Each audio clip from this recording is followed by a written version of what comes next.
আমার নবী হাসরের মাঠে সুপারিশ করার ক্ষমতা আছে না নাই?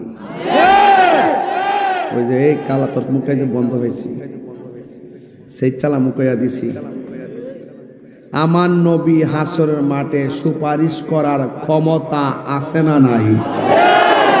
আরো জোরে, নবীজিকে সেই ক্ষমতা দিয়েছেন কে? আল্লাহ। যারা বলে নবী সুপারিশ করতে পারতো না, হ্যাঁ কত ঠিক আছে, হ্যাঁ ঠিক আছে। আর আমরা যারা বলতেছি সুপারিশ করতে পারবো, আমরা কত ঠিক আছে। কেমনে? যারা নবীর দুশ্মন হেগল লাগে নবী সুপারিশ করতো না। যারা নবীর প্রেমিক, নামাজ পড়ছি পড়ার মতো পড়ি নাই, রোজা রাখছি রাখার মতো রাখি নাই, হজ করছি করার মতো করি নাই, কিন্তু নবীরে জানের চাইতে বেশি ভালোবাসছি। সিয়ারের জন্য নবীরে বলি নাই, ক্ষমতা ভাইয়া নবীরে বলি নাই, টাকা খাইয়া নবীরে বলি নাই, আমরা সব কুরবানি দিয়া নবীকে জানের চাইতে বেশি ভালোবেসেছি।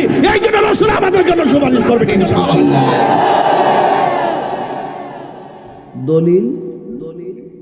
দলিল কি?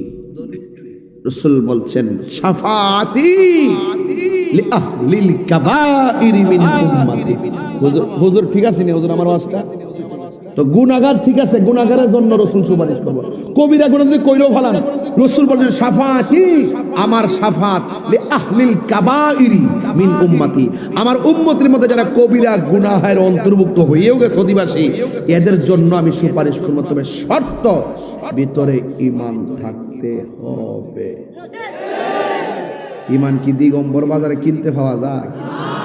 ভালোবাসার জায়গা মদিনা।